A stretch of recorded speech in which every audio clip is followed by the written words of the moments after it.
Terima kasih Anda masih menyaksikan Kompas Siang, Saudara. Mahkamah Konstitusi hari ini menggelar rapat pemusyawaratan hakim atau RPH terkait gugatan putusan MK nomor 90 soal syarat batas usia minimal Capres-Cawapres di Pilpres 2024.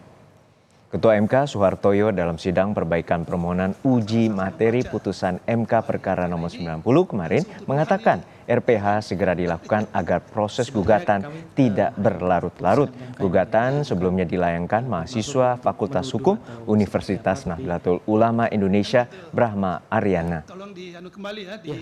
Informasi terkini kita tanyakan langsung pada jurnalis Kompas TV Nanda Aprilia di gedung MK Jakarta. Nanda, hingga saat ini bagaimana jalannya rapat permusyawaratan hakim hari ini dan apakah nanti juga terkait dengan putusan kapan nanti akan dibacakan oleh para majelis hakim atau hakim konstitusi?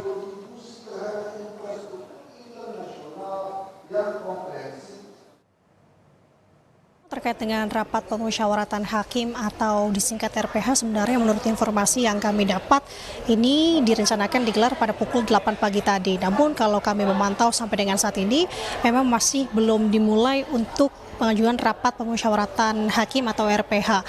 Dan kalau kita bisa merujuk dalam UU MK terkait dengan rapat pemusyawaratan hakim atau RPH ini disebut sebagai salah satu jenis sidang dalam persidangan di MK yang merujuk dalam pasal 40 ayat 1, di mana nanti tentu dalam rapat pemusyawaratan hakim terkait dengan perkara 141/PUU /XXI/2023 terkait dengan permohonan yang diajukan oleh Brahma Aryana, mahasiswa hukum dari Universitas Nahdlatul Ulama Indonesia terkait dengan batas usia capres maupun cawapres, ini akan dibahas. Nanti apa saja yang akan dibahas? Salah satunya adalah terkait dengan surat-surat perkara, fakta yang terungkap di persidangan, kemudian alat bukti dan keyakinan hakim mengambil keputusan dan juga finalisasi putusan.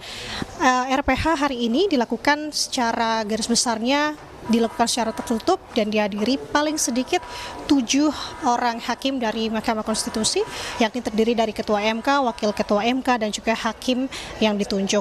Nanti kalau kita melihat sebenarnya dalam rapat RPH ini apakah ex-Ketua Mahkamah Konstitusi Anwar Usman ini akan turut terlibat atau tidak juga ini menjadi sorotan dan juga kita akan lihat nanti, Juno, karena kalau mengingat dari putusan Majelis Kehormatan MK kemarin, di mana salah satunya adalah yang bersangkutan ini dilarang untuk mengikuti segala di sidang terkait dengan sengketa pemilu 2024. Nah, kalau kita mengingat kembali perkara yang akan dibahas ini perkara yang diajukan oleh tadi saya sudah sebutkan, yakni pemohon Brahma Aryana. Kemarin juga sudah dilakukan sidang perbaikan yang kedua, yakni ada beberapa dalil yang juga disebutkan dalam perbaikan kedua yang digelar kemarin. Juno. Ya Nanda, untuk saat ini apa dampak dari hasil putusan hakim terkait dengan gugatan perkara nomor 90?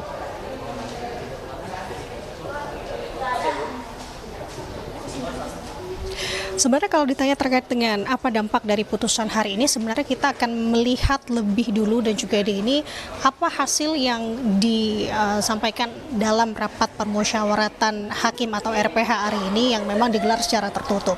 Namun kalau kita bisa melihat nanti sekiranya memang perkara ini disahkan, akan ada dan juga kita sebenarnya akan melihat mulai sejak kapan peraturan atau putusan ini diberlakukan. Semisal putusan ini dilakukan dan mulai diterapkan tahun ini akan menjadi sorotan karena memiliki dampak-dampak luas tentunya.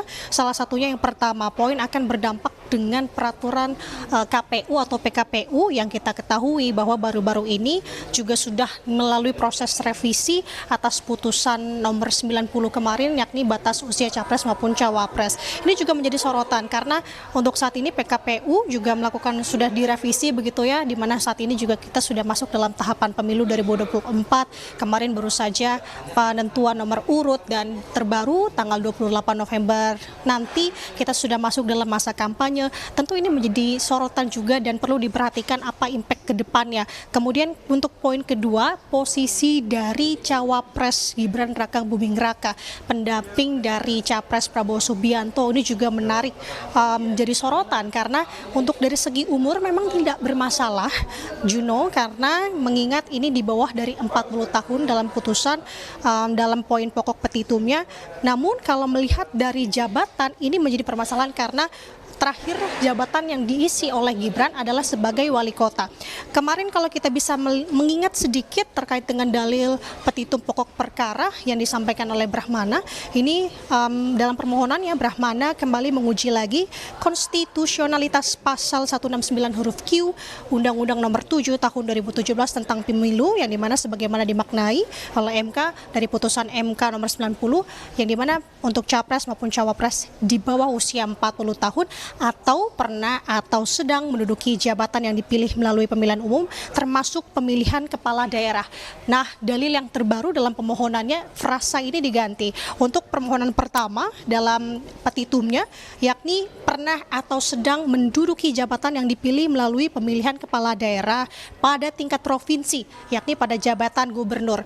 Dan terbaru dalam sidang perbaikan kedua kemarin ada renvoy ataupun perbaikan, frasa tersebut diubah kembali, yakni paling rendah usia 40 tahun atau berpengalaman sebagai kepala daerah pada tingkat provinsi, yakni gubernur atau wakil gubernur. Kesimpulannya, Juno, bahwa Brahma atau pemohon di sini mengajukan gugatan ulang dengan harapan yang bisa maju sebagai capres ataupun cawapres berusia kurang dari 40 tahun. Namun yang perhatikan di sini adalah untuk gubernur dan wakil gubernur saja, tidak termasuk bupati ataupun wali kota. Jadi tentu ini yang kita akan tunggu bersama, khususnya yang terbaru ini adalah dari rapat permusyawaratan hakim hari ini, apakah nanti hasilnya akan lanjut ke sidang pemeriksaan selanjutnya ataukah putusan akan lebih dini dibacakan.